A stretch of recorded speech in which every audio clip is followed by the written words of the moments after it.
Hello everyone, this is B.A. Williamson, author of The Chronicles of Gwendolyn Gray. Today I'm pleased to start reading you Book 1, The Marvelous Adventures of Gwendolyn Gray. Check back each weekday for new chapters.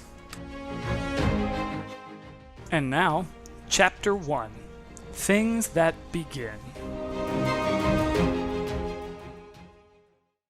Once upon a time, in the city of no stories, Gwendolyn Gray ran away. Her mother yelled, "Gwendolyn, wait! Stop!" But as usual, Gwendolyn didn't listen. Her too tight shoes pinched her feet as they slapped the pavement between identical boxy skyscrapers. Though you may have read a story or two before, Gwendolyn had not. She had never heard any Once Upon a Times, nor any Dark and Stormy Nights for that matter, and as for this best of times, worst of times business, she would say this morning was certainly one of the worst. This morning was awful. This morning wasn't really all that different then. She barreled past startled pedestrians and ducked into an alley, watching as her mother sprinted past. Gwendolyn didn't know where she was running to. Not far, probably. She never ran far, and like most of you who have ever tried to run away, she always went home as soon as she got hungry. It had started like any other morning. She'd woken up late and begun the usual routine of not doing anything right, followed by her daily argument with her mother. "Mother, must I go to the school today? What if I came with you? We could explore the city together," she said. "What if we found a secret passageway and met some sort of friendly animal, like a badger, a real badger, not just the kind we see in books at the school? Oh, and what if he took us home for tea? I think it would be just wonderful to have tea with a badger. I wonder what type of tea badgers drink, though I suppose it would be awfully hard to hold a cup with such long claws." "Gwendolyn, you're babbling again."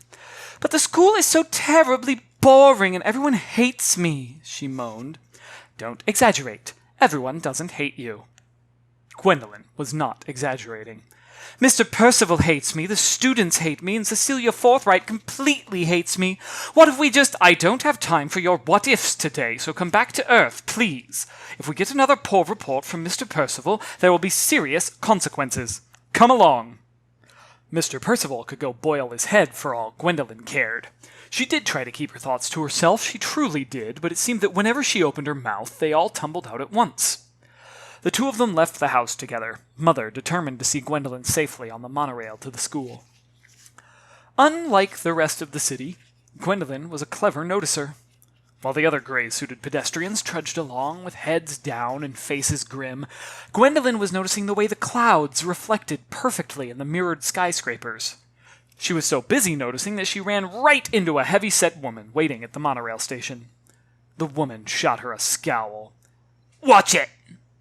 Though you have never been to Gwendolyn's city, you have surely seen this type of grown-up before, the sort who believe that children should be neither seen nor heard. Mother gave Gwendolyn a warning look. "Sorry," mumbled Gwendolyn. The woman took a long look at Gwendolyn's hair, like everyone else she'd ever met.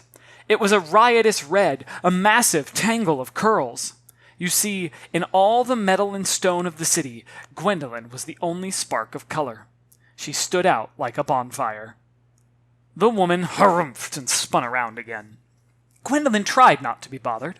She liked her hair. She liked it wild and long, and didn't want the same pale blonde or jet black hair as everyone else in the city.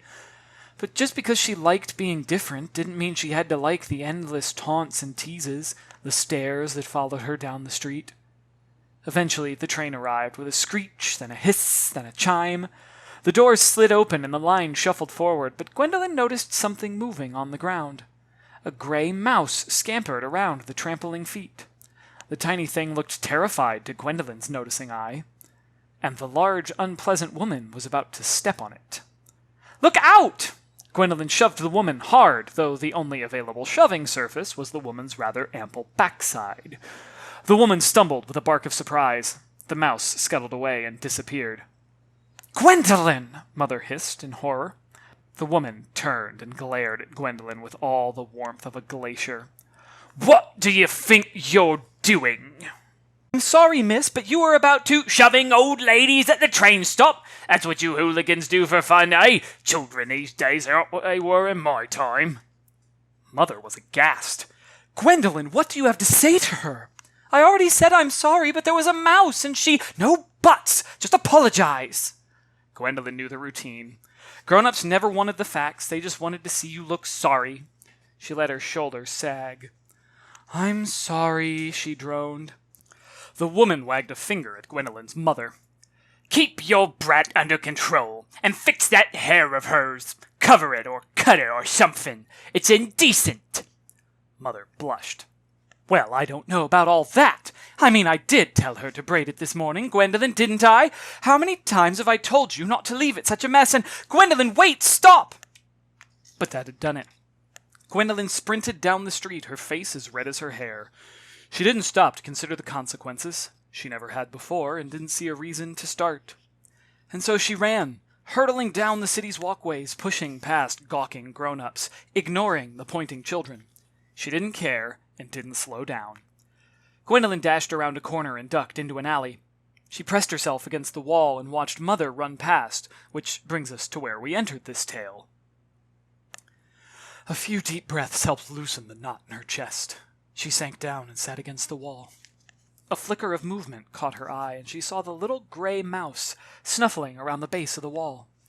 "Oh, hello again, you little devil. This is all your fault, you know." She loved animals, though there weren't many in the city, save for the crows and the mice and the cats that chased them. She thought the poor thing looked rather hungry. She dug in her satchel and brought out the sandwich from her lunch, then put it on the ground. "Here you go. You need it more than I do." The mouse darted over and started nibbling the pale gray bread and bland white cheese. Food in the city was none too appetizing. "You need to be more careful. People around here don't like you at all," Gwendolyn said, though she was unsure whether she was talking to the mouse or herself. Gwendolyn glared up between the buildings at the always cloudy sky. It reminded her of the itchy wool sweater Mother often forced her to wear. She hated that sweater, and she hated that sky. If she was going to run away, she was certainly not going to stay here in the city, under that gloomy mess. She furrowed her brow in concentration, and beams of yellow light pierced the clouds. Grass began to grow, carpeting the walkway. Branches sprouted from the buildings. Streetlights burst into leafy saplings, telephone wires twisted themselves into ropey vines, and a passerby in a black suit burst into colorful feathers and flew away. Suddenly she was alone in her own lush and magnificent forest. "There," she said to the mouse, "much better." Though it might seem unusual to you, a forest in the middle of the city was no new thing to clever Gwendolyn. She conjured such outrageous landscapes several times a day. Unlike the rest of the city, Gwendolyn's problem was turning her imagination off. She inhaled deeply, imagining how the woodland air might smell. Yes, this was exactly what she needed. She wandered through the woods, watching a rabbit chased by a bright red fox scamper across the dirt path. The fox would never catch the rabbit, of course, not here in Gwendolyn's world, but she enjoyed filling it with all the animals and things she had seen in her books. Yes, even in the city there were books. But as anyone who has sat through a tedious mathematics lesson can tell you, books and stories are not always the closest of friends.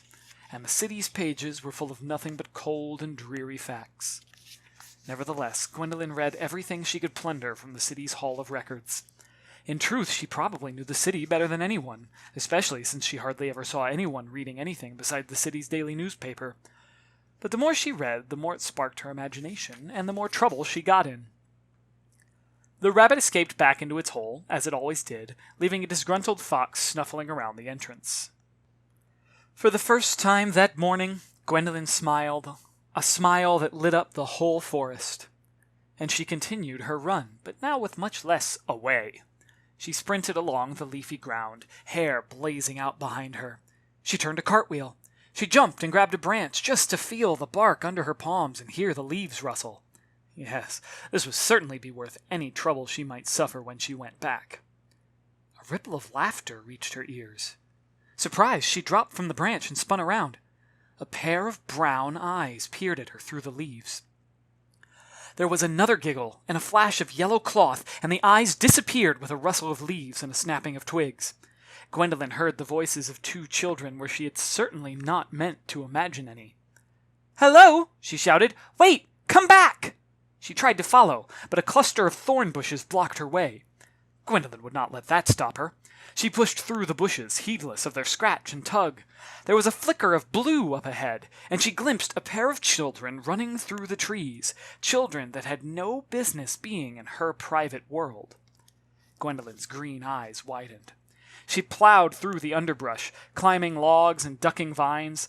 She followed the laughter until she burst into a clearing and nearly fell headlong into a wide, roaring river.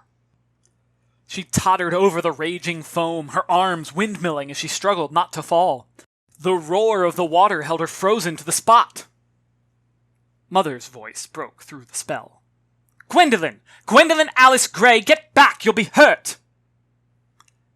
Names have a certain kind of power, particularly middle ones, as your parents doubtless know when they call you in from playing in the street.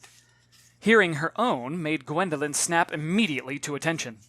She turned and saw Mother, running as best she could in heels. Behind her, the city rippled back into existence like a dog shaking itself of water. Gone were the trees and leaves and animals, replaced by skyscrapers, lampposts, and citizens. The wonder and excitement were gone, crushed under the weight of being in trouble, which pulled her stomach into her shoes. Gwendolyn turned toward the water and stumbled backward as she saw that she was no longer standing on the banks of a mighty river, but was instead on the ledge of one of the city's monorail tracks, teetering over the gap. An automated tram hurtled toward her. Mother pulled her to safety just as the mono sped by, the wind whipping Gwendolyn's hair into a fiery frenzy. "What do you think you are doing? The city is no place to rush around. You were nearly killed." But Gwendolyn was too distracted to listen. She whipped around, but there were no mysterious children in sight. She sighed and resigned herself to dull reality once more. Mother was clutching her as though she'd never let go again. "I thought we were past all this childish behavior.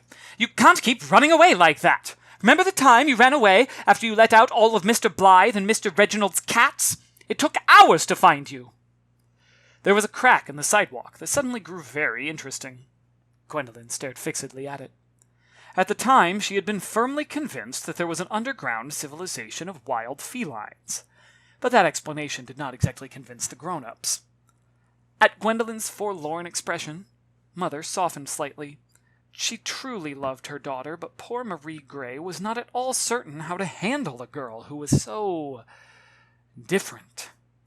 She would lie awake at night and wonder what was to be done about her daughter, and scold herself for all the times she'd been too harsh with Gwendolyn. Parents are worried and tired creatures, so we should not be too harsh with Marie either.